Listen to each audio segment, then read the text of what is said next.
अस्सलामु अलैकुम। बिस्मिल्लाहिर्रहमानिर्रहीम। शुरू अल्लाह के नाम से जो बड़ा ही मेहरबान निहायत रहम वाला है। मैं गुलिस्ता मोहम्मदी हसीन जन्नत चैनल में आपको खुश आमदीद कहती हूँ। आज हम सना खान की स्पीच पर रिएक्शन करने वाले हैं। आज हम देखते हैं कि सना खान ने कैसे इस्लाम कबूल किया, कैसे वो पहले फील करती थी। आज हम इस वीडियो में देखेंगे। आइए स्टार्ट करते हैं ये वीडियो। काम ना मोहब्बत का है, जो दावत है वो काम ही मोहब्बत है। वो आप चिल्लाकर किसी पे जोर जबरदस्ती करके डंडे मार के आप नहीं कर सकते हो। मैं भी घर वालों के साथ कर सकते हो, बट बाहर ये काम नहीं हो सकता। मेरे घर में तो मुझे इंस्पेक्टर ही बुलाते थे। मेरी मम्मी तो पहले ये कहती थी, जब मैं उम्रा करके नया नया हम आने लगे और मैं नमाज की एकदम पाबंद, एकदम फुल ऑन 5 वक्त ऑन टाइम, मुझे ऐसा लगता था वाओ, अब मैं अगर पढ़ती हूँ तो कोई 5 मिनट भी लेट नहीं होना चाहिए। मैं इतनी स्ट्रिक्ट हो गई थी। तो मेरी मम्मी कहती है, मतलब अगर तूने दीन का काम शुरू किया तो डंडे मार के मुसलमान बनाएंगे लोगों को। मतलब मम्मी लोग का ये लैंग्वेज होता है। एंड जब चीजें लास्ट ईयर मेरे अंदर चेंज होने लग गई ना, तो मैं बहुत, एक होता है ना जब आप जो चीज में ज्यादा घुस जाओ, जुनून हो जाता है, बहुत जुनून हो जाता है। मैं अभी थोड़ा रिलैक्स, मैं जब दावत का काम शुरू कर, ऐसे नहीं कर सकती हूँ मैं। तो घर वालों के साथ मुझे ऐसा लगता है कि क्योंकि आपके पेरेंट्स की एज आपसे बहुत ज्यादा होती है, करेक्ट। ऑफ कोर्स दिल में हमेशा एक रहता है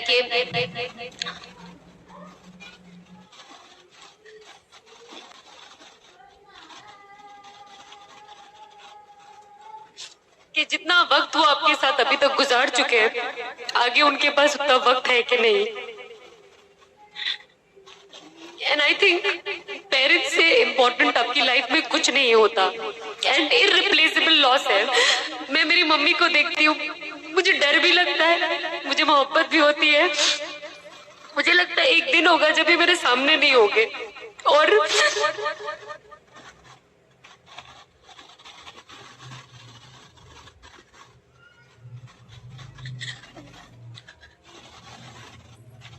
तो जाहिर सी बात है, हम कोशिश करें कि हम अपने माँ बाप, अब जब आपके साथ है तो आप उनकी इज्जत करें, उनसे प्यार करें, और जो भी उनकी डांटों को, उनकी बातों को सीरियसली ना ले, बिल्कुल इतने सीरियसली ना ले, क्योंकि वो आपके लिए खैर ही चाहते हैं। और मुझे तभी ऐसा था कि जब मैं चीजें सब पढ़ने लग गई और सब सीखने लग गई, तो मुझे पता चला कि यार मैं जो गलत करूंगी इसका असर मेरे माँ बाप को भी होगा, क्योंकि अल्लाह तो उनसे सवाल करेगा ना कि आपको मैंने इनकी माँ बना के क्यों भेजा, कि आप इनको सही रास्ता दिखा सके, लेकिन ये पूरी जिंदगी गुमराह रही, आपने क्या किया।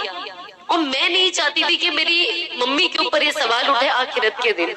तो मैं नहीं चाहती हूँ कि मेरी मम्मी सिर्फ इस दुनिया में खुश रहे कि मैं काम कर रही हूँ, उनके लिए एक्सपेंसिव कपड़े ला रही हूँ, इन्हें घुमाने लेके जा रही हूँ, पर इनकी आखिरत जीरो कर रही हूँ, एक ऐसा काम करके जो गैर मुनासिब है। और इस पे तो हर मतलब अल्लाह की लानत है, फरिश्तों की लानत है, हर किसी की लानत है जब इंसान गुमराह हो जाता है तो। और मैं नहीं चाहती हूँ कि मेरे माँ बाप के साथ इस तरीके से हो। तो जाहिर सी बात है, मेरे दिमाग में सबसे पहले आया, जब मैंने तौबा भी की ना, तो मैंने अल्लाह से यही नियत की कि अल्लाह मैं तौबा तो कर रही हूँ, बट मेरी तौबा का सबसे मेन रीजन है, डेफिनेटली मेरी मगफिरत तो है, बट या अल्लाह सबसे पहले मेरी माँ बाप की मगफिरत कर देना, क्योंकि ये लोग जाने अनजाने में मेरी इस जर्नी का हिस्सा रहे हैं, और पता नहीं किस चीज की वजह से ये मुझे रोक नहीं पाए, मैं रुक नहीं पाई, जो भी हुआ, बट मैं नहीं चाहती हूँ कि इसका अजाब इनको पड़े। और मैंने रियलाइज किया कि अब मैं इतना अच्छा करना चाहती हूँ, इतना अच्छा करना चाहती हूँ, अपनी जिंदगी को इतना अच्छा करना चाहती हूँ कि इन सब का सवाब मेरे माँ बाप को मिले। और जो ऑफ कोर्स मेरे नाना नानी है सब, जब मुझे अनस बताते थे तो कहते थे कि हमारे पूरे घर वालों को दिखाया जाता है बाकायदा हम क्या करते हैं हर जुमेरात को, कि आपकी आने वाली नस्ल क्या करती है। एंड आई वाज लाइक, मैं नहीं चाहती हूँ कि मेरे नाना नानी ये देखे, मैं नहीं चाहती हूँ आगे जाके मेरे माँ बाप ये देखे। तो मेरा एक ही, मैं हमेशा अनस को ये पूछती रहती थी कि मैंने तो तौबा कर ली कि शुरुआत में मेरे बहुत सवाल होता था, क्योंकि मैं नई नई आती थी ना, नई नई चेंज हो रही थी, नई नई चीजें सीख रही थी, तो दिल बहुत ऊपर नीचे रहता था। तो मैं हमेशा बोलती थी अनस को, अनस श्योर ना मेरी मगफिरत हो जाएगी, मुझे तो मतलब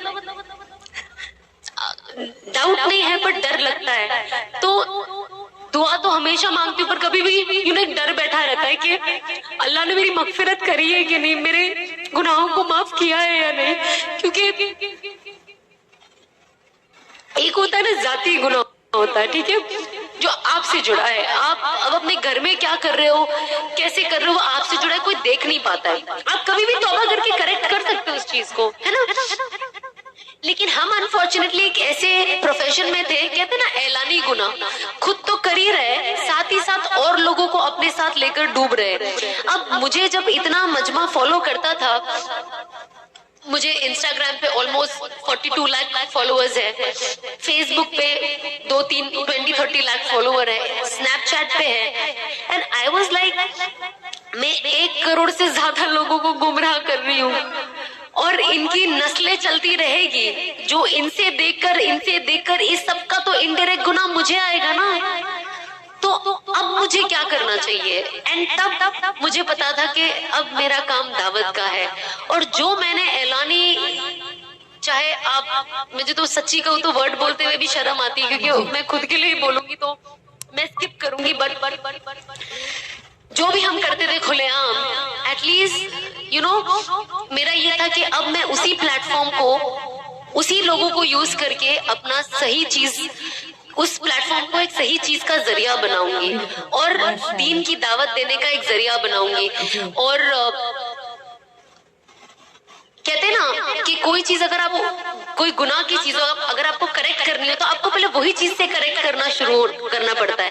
तो मेरे अंदर ये 2019 से ही आ गया था कि जब मैं कोई वीडियो डालती थी, कोई ये डालती थी, मैंने कहा यार मुझे देख के 4 लोग और बना रहे, तो उस टाइम तो बहुत अच्छा होता था ना, मुझे देख के इन लोगों ने इतना टिकटॉक बनाया, वाह, मुझे देख के लोगों ने ये डांस किया, मतलब मैंने इन्फ्लुएंस किया। अब प्रोफेशन में है तो कर भी रहे, लेकिन अंदर ही अंदर लग रहा है कि यार ये इतने सारे लोग क्या कर रहे हैं, और मैं कैसे बोलूं कि यार ये मत करो, मतलब मैं तो छोड़ने ही वाली हुई है, I am on that verge कि मैं छोड़ने वाली हुई है, मुझे नहीं चाहिए ये, मैं बस ये अभी कर रही हूँ, पर मैं छोड़ने वाली हूँ, मैं मेंटली रेडी हूँ इस चीज को छोड़ने के लिए। लेकिन आप लोग मत करो, क्योंकि सबका माइंड एक जैसा नहीं होता है। मेरा माइंड स्ट्रांग है, मैं एक, बिकॉज मैं हमेशा से इंडिपेंडेंट रही हूँ, लेकिन मैं स्टबर्न नहीं रही हूँ। आजकल इंडिपेंडेंट लेडीज में या बॉयज में प्रॉब्लम क्या है? इंडिपेंडेंट है ना, स्टबर्न है, मैं जो करता हूँ या करती हूँ वही सही है, मैं जो करता हूँ या करती हूँ बोलती हूँ वही सही है। ये इंडिपेंडेंस का गलत तरीका है। इंसान इंडिपेंडेंट के साथ स्मार्ट होना चाहिए।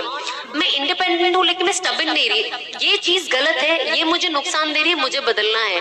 मुझे अपने ख्याली पुलाव में नहीं रहना है कि नहीं मैं ही सही, मैं ही, मुझे कोई सिखा नहीं सकता, मुझे कोई बता नहीं सकता, मैं इससे ऊपर हूँ, मेरा एक्सपीरियंस इससे ज्यादा है। नहीं, आज मुझे कोई मेरे से छोटा बच्चा सिखा के चले जाएगा जो मुझे नहीं पता हो। तो ये एक चीज मैंने सीखी कि आपको कोई भी सिखा सकता है। एक जाहिल इंसान जिसको अगर दीन की बात करूं तो दीन का कोई नॉलेज नहीं हो, लेकिन कोई ऐसी चीज सिखा दे जो आपने इतनी बुक पढ़ ली तो भी नहीं पता है, और कोई छोटा बच्चा आपको सिखा दे। मेरे घर में तो जितने मेरी ननदों के छोटे छोटे बच्चे इतने अच्छे अच्छे से दुआ पढ़ते, सारी दुआएं, मैंने कहा लगता है इनसे ही सीखनी पड़ेगी। माशाल्लाह, अल्लाह ताला हम सबको ईमान से नवाजे। जो गुमराह है अल्लाह ताला सबको हिदायत नसीब करे। वीडियो अच्छी लगी हो तो लाइक और सब्सक्राइब करना मत भूलना, और सवाब की नियत से शेयर जरूर करना। मिलते हैं ऐसे ही रिएक्शन वीडियो के साथ, तब तक के लिए अल्लाह हाफिज।